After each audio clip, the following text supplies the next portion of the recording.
Hello. Now, if you have been following our course, no doubt you realize that devices are becoming smarter and smarter.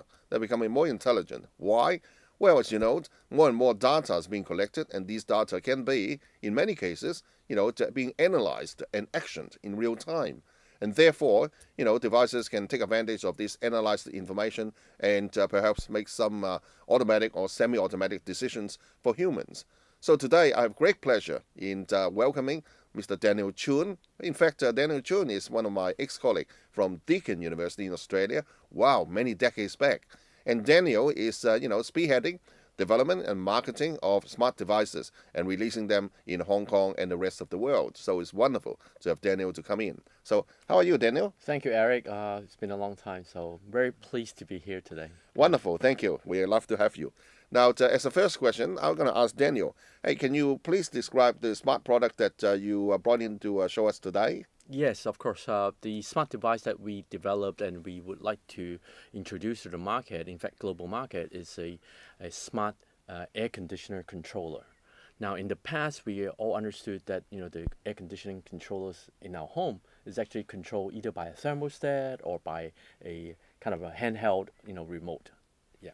So the handheld remote typically transmit using something called infrared codes. And the company that I work for actually has been in this business for 25 years. So we've seen the past, we've also seen the future, and how is it all coming. And I definitely think that, and I agree with you, that data, cloud technology, and also perhaps even some intelligence have to be built into all these everyday items. Okay, wonderful. He's going to show us a little bit more detail about this device. So we were talking about smart devices. So this is something that we manufactured 25 years ago. It's considered smart at during those time. It actually controls TV, VCRs, and cable TV.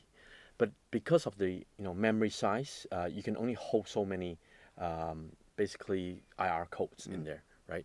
But today, people And it's also pre-programmed, not easy to change. pre-program. You cannot change those already in there. So nowadays, customers want more brand. They want more devices to be able to control, but at the same time, they want the user friendliness, right? So people now use basically a mobile phone, and they can actually program the codes into it. So it's like from the cloud, and then program into the device, right? So and then as we move along, the last couple of years, all our customers and the market has come back and says that, well, we no longer only just want to control the TVs and the cable TV box and all that. I want to be able to control the environment that we live in, right? Save some energy perhaps. So sensors become very important. So nowadays they put sensor in it and also control. So the sensors collect the temperature data, humidity data. It sends back to the system, and then the system can analyze it, right? So this is So data and control becoming a two-way traffic. absolutely. So the next generation we talk about is because of the mobile computing and mobile phones, smartphones and tablets, right? The availability of internet and also Bluetooth become more available. So we've made a Bluetooth enabled device, and it'll be able to not only collect the same data, temperature data, humidity data, but also to be able to report it back and to mine those data. That's the important part. Right. And I see that you have a smartphone here. Can you use remote devices to control them? Oh yes. So the smartphone becomes the device that actually helps to compute and for user to be able to interact. Because obviously you want to set your own preference. You want to be able to use some intelligence, artificial intelligence into it, right? So the computing platform becomes basically your mobile Right. phone. So may I assume that using a smartphone or a tablet, you can actually control any particular device, a group of device, or all the devices in a particular system. Yes, so from personal home network kind of consideration up to perhaps a neighborhood and then perhaps to a city. Wow, that's very powerful. Yeah. Thank you very much for showing us. Now, Daniel, as a second question, let's explore this word about smart or smartness. What exactly is the smartness, as you called, that is being embedded in this product? Right. Yeah. In the past, most of these so-called devices, generally they have some computing power. Yeah. In the past, obviously, we talk about microchip sets, and we've seen the era from computer down to big size computer to something that we can hold on to palm size, just like a phone, right? So these devices now have also gone through the same stage with powerful chipsets, better memory, and perhaps now what we talk about is the Internet of Things, where it's connected to the wireless home network, your mobile network. So we believe the smartness come from a couple of things: computing power and also connectivity. Well, I suppose it's also the integration of the data, and therefore the device can analyze a lot, the higher volume of data in real time. Yes. And from there, if you can, how does it actually generate the smart decisions Yeah. after analyzing the So, data? so the devices used to be mostly we call it huge human interaction, right? So used to interact and produce that kind of a command, right? Press this Decisions. button, press that, make that decision, Exactly. right? But now, obviously, with computing power, and especially if the device is connected, it means that they can actually pre-program based on supposedly some kind of rule, right? That rule could be generated first by human, second, it could be computer generated, or it could Wow. be even learned, right? So it could be learning from our normal behavior, for example. So I think this is something that is, actually your expertise, which is in artificial intelligence, AI, machine learning as well, right? So you're saying that, in fact, if the machine start to detect that nearly all the time I like to set my room temperature to be about 23 or 24 degrees, it will actually adapt to that setting as well gradually. Is that Yeah, right? yeah. This kind of logic it's absolutely, you're right. It's built in. Um, uh, Typically, we would like to have some kind of comfort level when we are actually active in the room, right? But the system, the air conditioning system, our ambient temperature are normally adjusted only when you give them instructions. So the smart way is to understand your personal profiles, the number of peoples in the environment, and also perhaps even there are environmental factors such as whether your that side of the house or the room are actually facing the sun during Yes. sunset or during sunrise, etc. So there are some environmental factors that can, from data, from the spatial data, kind of geographical GIS, geographical information system, can also fit into it. Now, this is where I see the future coming along.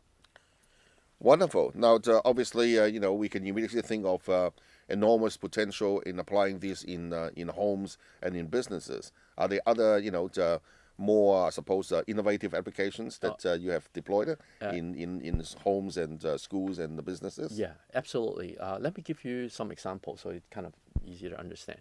Um, for one thing, for every human, Harvard Medical Research actually have reported that our body temperature during deep sleep actually drops up to 2 degrees Fahrenheit. So when our body temperature drops, we actually don't need the kind of indoor climate to be as cold.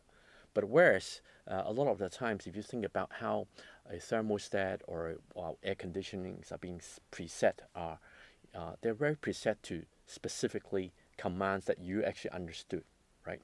So, in theory, if there is a way to actually understand when are you actually going into a deep sleep cycle, and your body temperature now drops down, and perhaps this data can be shared to the system that controls the air conditioner, right? That way, we can actually raise the temperature of the air conditioner just maybe 1 degree, yeah, and then you won't feel as cold, and you actually save energy, Yes. right? And give us, suppose, a higher chance of staying healthy. Yeah, absolutely. So saving energy is one agenda, but I think comfort is still one other big agenda, right? So, in cases where you have a lot more people coming into the room, then you would like to have the intelligence. You would like the device to be able to detect that intelligence, meaning there should be sensors. Now we talk about sensor giving that kind of not just the ability to control, but ability to collect data from the environment and interpret it and feed back to the system to make that decision for you, right? So this is where it kind of loop back the information, the data, and eventually these data will become part of the behavior of a family, of a home, maybe for a district, or maybe for that city, at a higher level. Wonderful. In fact, you have pretty much answered my next question, which is, in a long term, in a much grander scale, how will these systems contribute to the society? But Yeah. I think you've answered it very well. Yeah, Anything else to add? so I see, to supplement that, bigger scale, because just imagine that each suburb, if everybody use pretty much the same way to control their living environment, right? There are data being collected. Once the data being collected, it could be analyzed, right? So it becomes not just a home network, but it becomes the suburb, the division, and then perhaps it formulates enough data to become part of the neighborhood, bigger community, right? Now all these can help to make the decision. Perhaps from a planning perspective, I'll give you an example. The grid, the power grid that supplies the electricity, they could actually design different tariff plan to incentivize savings, for example. So this will overall also creates impact for our environment, because people are a little bit more conscious that, okay, well, I'm actually using more electricity, right? So all these data can become part of a bigger plan of a city, for example. Exactly. I can see that they can spawn off new innovative business model. They can help to the environment to sustain and lower costs, and of course as you said earlier, ensure that people stay more healthy, or healthier throughout. So wonderful answers, and thank you for your generosity in sharing your knowledge with us, and thank you for It's coming my in today. pleasure. Thank you, Eric.